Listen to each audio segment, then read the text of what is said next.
अस्सलाम वालेकुम जी।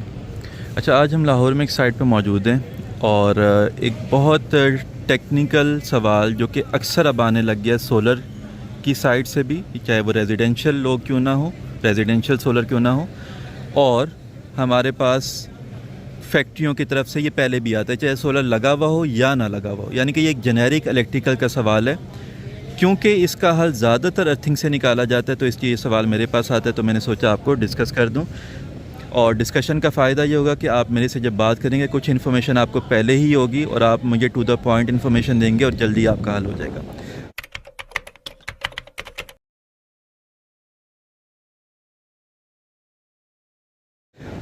अब सबसे पहले डिस्कशन क्या है, ये ट्रांसफार्मर में क्यों दिखा रहा हूँ ये आपको बाद में पता चल जाएगा। यहाँ से इसी फैक्ट्री से प्रॉब्लम शुरू करते हैं। इस फैक्ट्री का प्रॉब्लम ये है कि इसमें सोलर इन्वर्टर इस वक्त लगा हुआ है, ना भी लगा हुआ तो पहले भी प्रॉब्लम आ रहा था। तो कुछ इलेक्ट्रिकल की मशीन्स जिनमें कार्ड्स लगे होते हैं, ख़ास तौर पे सीएनसी मशीन्स या इलेक्ट्रॉनिक कार्ड जिसमें लगे हुए हैं, पीएलसीज़ लगी हुई हैं, या जब सोलर इन्वर्टर लग जाता है तो सोलर इन्वर्टर बहुत ही अच्छी मशीन है, उसमें इलेक्ट्रॉनिक कार्ड बहुत ही सोफिस्टिकेटेड लगे होते हैं। तो कोई भी ऐसी मशीन्स सोलर की भी हो सकती है, नॉन सोलर जेनेरिक मशीन्स भी हो सकती हैं, वो कभी कभार मिसबिहेव करना शुरू हो जाती हैं। मिसबिहेव का मतलब ये है कि हमने कोई सेटिंग की और वो काम नहीं कर रही, या कभी काम कर रही है कभी नहीं भी कर रही। इसी तरह अगर कोई रेजिडेंशियल सोलर वाला ये वीडियो देख रहा है तो वो इसको जज करेगा इस बात को कि कभी कभार सोलर ट्रिप हो रहा है, कभी नहीं भी हो रहा, और कभी हम उसकी सेटिंग सेव कर रहे हैं कि बैटरी को इतना चार्ज डिस्चार्ज करने, शाम के टाइम इतना नहीं करना, कभी वो इन्वर्टर सही उस पर इम्प्लीमेंट कर देता है, कभी नहीं भी करता। तो जब भी ऐसे मामले आने शुरू हों, या सिंपल कभी कभार इन्वर्टर में लिखा हुआ ही आ जाता है कि अर्थ फॉल्ट है, ठीक है, कभी भी ऐसे मामले हों तो उसका सबसे बड़ा मसला जो होता है वो ये होता है कि आपकी न्यूट्रल फॉल्टी होती है। न्यूट्रल फॉल्टी होती है। अब न्यूट्रल फॉल्टी होने का मतलब क्या है? न्यूट्रल फॉल्टी होने का मतलब ये है कि अगर हम अर्थ वायर लें एक अपने पास और एक अपने पास न्यूट्रल वायर कहीं से भी ले लें, पूरे घर में जहाँ भी है, पूरी फैक्ट्री में जहाँ भी है, अर्थ वायर किसी चीज़ से कनेक्टेड नहीं होनी चाहिए उस वक्त। हम कोई मल्टीमीटर लें, उसके ऊपर एसी वोल्टेजेस के ऊपर उसका सेक्शन पे लाएं और earth to neutral voltage check करें। अगर ये वोल्टेजेस आम तौर पे 3 वोल्ट से थोड़े ज़्यादा हों तो आपकी बहुत सोफिस्टिकेटेड मशीन्स जो हैं वो मसला शुरू कर देती हैं। उसमें जो सेटिंग्स है वो ख़राब हो रही है, कभी कभार वो अजीब अजीब काम कर रही हैं। अगर ये 10-20 वोल्ट पे हैं तो ये जो बड़ी मशीन्स होती हैं जिसमें आम जेनेरिक कार्ड्स लगे होते हैं वो भी मसला शुरू कर देती हैं, ठीक है। सोफिस्टिकेटेड मशीन्स सोलर भी हो सकता है। सोलर इन्वर्टर एक अच्छी सोफिस्टिकेटेड मशीन है जिसमें इलेक्ट्रॉनिक डिसीजन मेकिंग जिस लेवल पे हो रही है वो मसला शुरू कर देगा कि 3 वोल्ट से ऊपर ये वोल्टेजेस हैं। या आपकी जो टेस्टिंग लैब्स होती हैं, ब्लड टेस्टिंग लैब्स, क्योंकि ये केसेस हमारे पास अक्सर आते हैं कि उनकी लैब में टेस्ट सही परफॉर्म नहीं हो रहे होते, तो ये इनकी मैं बात करूँ। या अगर किसी फैक्ट्री में सीएनसी मशीन्स लगी हुई हैं, ठीक है, तो अगर ये न्यूट्रल टू अर्थ वोल्टेज आ रहे हैं तो आपकी मशीन मिसबिहेव करी। अब इसके बाद अगला स्टेप क्या है? ये मामला तो है, ये तो मैंने डिस्कस किया कि जो प्रॉब्लम आता है, ठीक है, आपने कंफर्म कर लिया प्रॉब्लम है, तो लोग मेरे से बात ये शुरू करते हैं कि हमने इस तरह चेक किया तो वो कह रहे हैं कि ये अर्थ ख़राब है।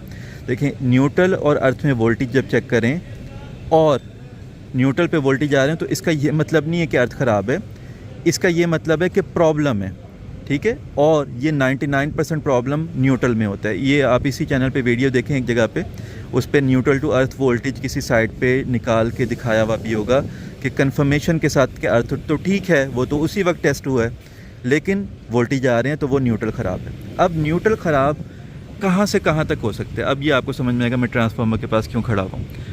यहाँ पे अगर आप देखें तो ट्रांसफार्मर के ऊपर ये जो पहले आपको 3 इंसुलेटर्स नज़र आ रहे हैं, ये हाई वोल्टेज इंसुलेटर्स हैं। यहाँ पे 11,000 वोल्ट आ रहे होते हैं, यानी कि 11 kV, के का मतलब हज़ार होता है, ठीक है। ये ऊपर 11 किलो वोल्ट यहाँ पे अपीयर हो रहे हैं। तो ट्रांसफार्मर उसको स्टेप डाउन कर रहे हैं। और अगले जो आप 4 टर्मिनल देख रहे हैं, अगले 4 टर्मिनल ये वाले, तो ये जो टर्मिनल है ये स्टेप डाउन टर्मिनल है, जहाँ पे 220 वोल्ट आ रहा होता है, न्यूट्रल टू फेज़, ठीक है। अब ये जो 4 टर्मिनल है यहाँ से हमारा प्रॉब्लम स्टार्ट हो सकता है और पूरा वायर जहाँ तक अंदर जा रही है, दरमियान में जहाँ पे जोड़ हैं, जहाँ पे ब्रेकर हैं, ब्रेकर के बाद मल्टीपल मशीनें, कहीं पर भी ये प्रॉब्लम हो सकता है जो न्यूट्रल में ख़राबी पैदा कर रहा हो। अब तो ये तो आपको सुन के लगा कि फिर इस ख़राबी को पकड़ा कैसे जाता है, कैसे हमें पता चलता है, कैसे हम ट्रेस करेंगे ये ख़राबी आ कहाँ पे रही है।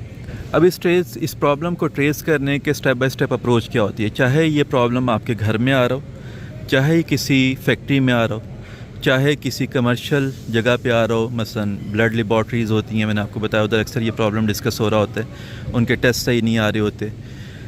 तो कहीं पर भी प्रॉब्लम हो, उसकी स्टेप बाय स्टेप अप्रोच क्या है, बहुत सिंपल है। वो स्टेप बाय स्टेप अप्रोच में सबसे पहला जो आपने करना होता है, प्रॉब्लम की बाउंड्री क्रिएट करनी होती है। इसका क्या मतलब है? इसका मतलब ये है कि इस फैक्ट्री का यहाँ से ट्रांसफार्मर से लेके ये लाइन यहाँ पे तकरीबन जाके यहाँ पे एक मेन ब्रेकर लगा हुआ है जो पूरी फैक्ट्री को कट ऑफ कर सकता है पीछे सारे सेक्शन से। तो सबसे पहले अगर आपका ये घर है तो आप अपने आप को घर में सोचना शुरू कर दें कि आपका कहीं ब्रेकर लगा होगा, मीटर होगा, वापडा का मीटर के बाद मेन ब्रेकर होगा।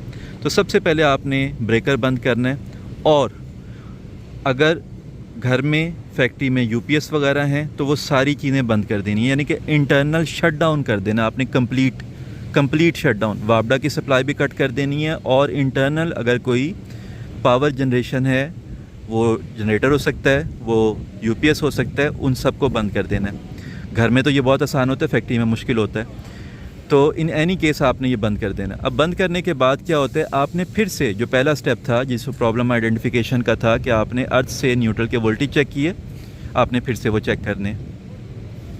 अगर वो वोल्टेज गायब हो गए, पहले तो थे, पहले फ़र्ज़ करें कि earth to neutral voltage 10 volt आ रहे थे, हमने ये सब कुछ बंद किया यहाँ पे फैक्ट्री में।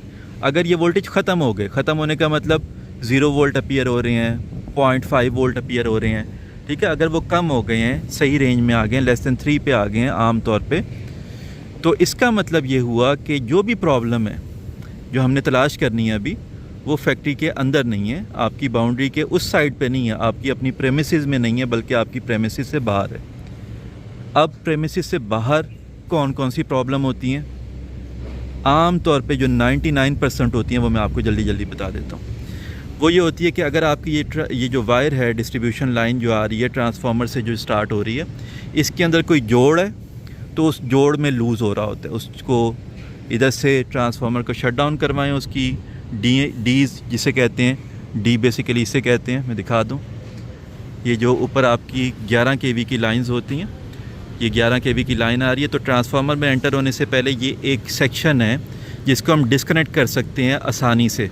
अगर हम यहाँ से तार उतार दें तीनों, तो यहाँ से पूरी 11 kV की लाइन ट्रांसफार्मर में जाना बंद हो जाएगी और सप्लाई शट डाउन हो जाएगी, तो हम आगे काम कर सकते हैं। तो आप अगर फैक्ट्री में आपके पास खुद इसका टूल है, ख़ुद भी कर सकते हैं, वरना लाइनमैन को बुला के कर सकते हैं। तो उसके बाद आप जोड़ चेक करें सारी लाइन में, अगर वो जोड़ हैं खोलें, उसे सही तरह साफ़ करें, सही तरह टाइट करें, सही क्लम्प लगाएं, जो उसके सही क्लम्प का मतलब जो उसके लिए डिज़ाइन होते हैं। ख़ास तौर पे अगर आपकी लाइन बाई मेटेलिक लाइन है, बाई मेटेलिक लाइन का मतलब ये होता है कि अगर कुछ लाइन का हिस्सा एलुमिनियम का है और आगे कॉपर का चल रहा है, तो ये बाई मेटेलिक, दो अलग अलग मेटल हैं, तो उसके लिए बाई मेटेलिक क्लम्प ही लगेगा, कोई और क्लम्प नहीं लगेगा, अदरवाइज़ बार बार ये मसला आता रहेगा। तो सबसे पहले लाइन चेक करते हैं। उसके बाद जो बहुत ज़्यादा प्रॉब्लम होता है वो यहाँ पे होता है।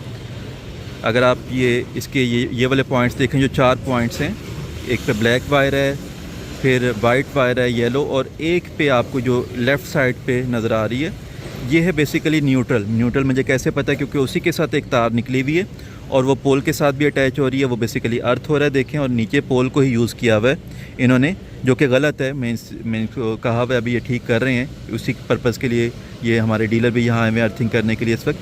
तो ये इसको यहीं से एलुमिनियम की तार नीचे लेके जाएंगे, अर्थ यहाँ पे हो चुका है, उसके साथ ज्वाइन करेंगे, और स्पेशल क्लम्प के ज़रिए, क्योंकि ये एलुमिनियम होगा, कॉपर नीचे अर्थ से कॉपर आ रहा होगा, तो उसको स्पेशल क्लम्प के ज़रिए ज्वाइन होगा। तो ये जो जोड़ है जहाँ पे ट्रांसफार्मर के साथ न्यूट्रल आके कनेक्ट हो रही है, ये यहाँ पे जो तार है ये नट बोल्ट से अक्सर पकड़ी होती है, टाइट की होती है, वो लूज़ हो जाता है, तो उसको टाइट करवाना ज़रूरी होता है, उसको टाइट करवा दें। ज़्यादातर प्रॉब्लम जो है अगर बाहर है, आपके प्रेमिसिस से बाहर है, तो यहाँ पे और आपकी जो जोड़ होता है उसमें सॉल्व हो जाता है। उसके बाद कभी कभार ऐसा भी होता है कि आपका जो वापडा का मीटर होता है उसके अंदर जहाँ टर्मिनल्स हैं, जहाँ आपकी तार पकड़ी हुई है, वो लूज़ हुए होते हैं, उनको टाइट कर लें। या जो मेन ब्रेकर आपने बंद किया था उसके अपर टर्मिनल्स का मतलब जो इनपुट टर्मिनल्स हैं जहाँ से आपकी सप्लाई आ रही है उनको भी करनी है। यानी कि इन एनी केस मसला ज़्यादातर जोड़ में ही होता है। अगर मसला जोड़ में ना हो तो वो बड़ा ख़तरनाक मामला हो जाता है। वो इसका फिर ये मतलब है कि इसके अंदर जो 3 फेज़ के अलग अलग कोयल हैं, एक एक फेज़ का कोयल है, उसमें से कोई एक कोयल या 2 कोयल या 3 कोयल भी उनकी इंसुलेशन वीक हो गई है और ट्रांसफार्मर इंटरनली ख़राब हो गया, जो कि ज़ाहिर सी बात है फिर ट्रांसफार्मर ठीक करवाना पड़ता है। जो कि फैक्ट्री वाले तो करवा सकते हैं, उनका अपना ज़ाती होता है, लेकिन रेजिडेंशियल में बड़ा मामला ख़राब हो जाता है, फिर आपको बार बार वापडा को कंप्लेन करनी पड़ती। तो ये हो गया एक स्टेप, इस प्रॉब्लम का एक स्टेप कि अगर प्रॉब्लम आपके प्रेमिसिस से बाहर है। अब उसके बाद अगला स्टेप कि प्रॉब्लम अगर आपने ब्रेकर बंद किया था, जो कि इनिशियली मैंने बताया ब्रेकर बंद करें, दोबारा वोल्टेज चेक करें। अगर ब्रेकर बंद किया था और फिर भी मसला हल नहीं हुआ, वोल्टेज वैसे के वैसे ही अपीयर हो रहे हैं, तो इसका मतलब जो भी प्रॉब्लम है वो ज़्यादा चांस है आपके घर के या फैक्ट्री के अंदर किसी चीज़ से आ रही है। अब अंदर क्या क्या हो सकता है? घर में बड़ी स्पेसिफिक चीज़ें होती हैं। घर में सोलर इन्वर्टर में भी ख़राबी हो सकती है, जो कि न्यूट्रल पे वोल्टेज क्रिएट कर रहा हो और ख़ुद अपने आप को ही यानी कि वही न्यूट्रल पे वोल्टेज जनरेट करेगा, ख़ुद अपने आप को बार बार बंद भी कर लेगा। या अगर आपके पंखे पुराने हो चुके हैं, कोई एक पंखा भी ख़राब कर सकता है। कोई एलईडी बल्ब ख़राब कंपनी के या रिपेयर होके लगे हुए, वो भी ये ख़राबी पैदा कर सकते हैं। उनको ट्रेस करने का तरीका घर में क्या होता है? सिंपल होता है, ज़्यादा मसला नहीं है। आपने सारे ब्रेकर ऑन किए, मेन ब्रेकर ऑन किया, लेकिन जो कमरों के अलग अलग ब्रेकर हैं घर के अंदर, उनको स्टेप बाय स्टेप ऑन करना है। पहला ऑन करना है, दूसरा ऑन करना है, तीसरा ऑन करना है, चौथा ऑन करना है, जितने भी लगे हुए, और बारी बारी आपने वो वोल्टेजेस चेक करते रहने, अर्थ टू न्यूट्रल वोल्टेज। जिस ब्रेकर पे आके वो वोल्टेज अपीयर हो गए हैं, इसका मतलब उस सेक्शन में ख़राबी है। पूरे सेक्शन को ज़्यादा आगे जाके ट्रेस किया जाता है और इस तरह से कोई ना कोई मसले का हल पता चल जाता है कि क्या है। अच्छा, अगर ये तो हो गया घर का। अगर फैक्ट्री में, तो फैक्ट्री में कभी कभार ये मामला नहीं हो सकता। जिस तरह ये फैक्ट्री बहुत डीप फैली हुई है, नीचे इसके हर जगह पे मशीनें, वो कभी भी ऑफ़ नहीं की जा सकती अपनी मर्ज़ी से कि एक एक को ऑन करो, एक एक को ऑफ़ करो, ऐसा नहीं हो सकता। ठीक है, तो उसमें जो फैक्ट्री के इलेक्ट्रीशियंस होते हैं उनको पता होता है कि कौन सी मशीन हमने कब रिपेयर करवाई थी, क्या हुआ था। तो इस तरह से उनसे पास्ट इन्फॉर्मेशन लेने के बाद ये डाटा निकलता है कि हो सकता है वो मशीन ख़राब कर रही हो सकता है वो कर रही हो। तो अक्सर ये पकड़ा जाता है मामला, अक्सर नहीं भी पकड़ा जाता। अक्सर ये मामला फैक्ट्रियों में नहीं विजिबल होता। ठीक है, वो इतनी मशीनें होती हैं, इतना कुछ होता है कि हम कभी भी उसे ट्रेस नहीं कर सकते। फिर उसका हल क्या होता है? फिर उसका हल ये होता है कि ये जो न्यूट्रल पे वोल्टेज आ रहे हैं, इस न्यूट्रल को ठीक करने के लिए इनके डेडिकेटेड अलग से अर्थिंग की जाती है, ताकि वो न्यूट्रल को एक किस्म का ड्रैग डाउन करके न्यूट्रल की जो हाई वोल्टेज है उसको वापस ज़ीरो पे लाने की कोशिश करे। और अगर ट्रांसफार्मर के अंदर ख़राबी नहीं है या मशीन के अंदर बहुत बड़ी ख़राबी नहीं है, तो ये मामला इस तरह से हल हो जाता है। ठीक है, तो ये मैंने आपको एक ओवरव्यू दे दी है कि जब आपने इन चीज़ों को, कभी आपके सामने ये प्रॉब्लम आए, अगर आप ये वीडियो देख रहे हैं, तो आपने जो डिस्कशन स्टार्ट करनी है, वो डिस्कशन स्टार्ट आपने यहाँ से करनी है कि पहले ही आप ये जो मैंने बाउंड्री क्रिएट करने का बताया कि प्रॉब्लम घर के अंदर है या घर के बाहर है, ये स्टेप आप खुद ही कर लें। आप मेरे से बात करेंगे, मैं भी आपको ये स्टेप पहले बताऊँगा, उसके बगैर कुछ नहीं कहा जा सकता। और अगर इसी से प्रॉब्लम आपका क्लियर हो जाता तो आपको खुद ब खुद ही आइडिया हो जाएगा। अगर एक काम और मज़ीद करना चाहते हैं, आपने बाउंड्री क्लियर कर ली, और वैसे ही इन एनी केस, चाहे आपको पता चला या नहीं पता चला कि ये ख़राब है ट्रांसफार्मर के जॉइंट, इन एनी केस आप लाइनमैन को बुला के जॉइंट को टाइट करवाते हैं। ठीक है, 1000-1500 रुपये लेते हैं और वो इसको टाइट कर देते हैं, क्योंकि ज़्यादातर मसले जो बाहर की साइड पे होते हैं उसमें से मोर देन 90% इस जॉइंट का मसला होता है, न्यूट्रल जॉइंट का, जो कि टाइट हो जाए तो ये मामला हल हो जाता है। इसके अलावा भी प्रॉब्लम हो सकते हैं, लेकिन वो इतने यूनिक हो सकते हैं कि वो इस वक्त जेनेरिक नहीं है, तो मैं इस वीडियो में डिस्कस करूँगा तो कन्फ्यूजन क्रिएट होगी। तो बेहतर है कि वो फिर जब यूनिक प्रॉब्लम होंगे तो आप यूनिक मेरे से डिस्कशन करें, वो स्टेप बाय स्टेप अप्रोच के बाद कि आप ये करें अब बताएं, ये करें अब बताएं, ये करें अब बताएं, तो उसके बाद उसको ट्रेस किया जाता है कि हम किस डायरेक्शन में प्रॉब्लम को ट्रेस करना चाह रहे हैं, और आखिरकार फिर उस तक पहुँच जाते हैं फिर हम।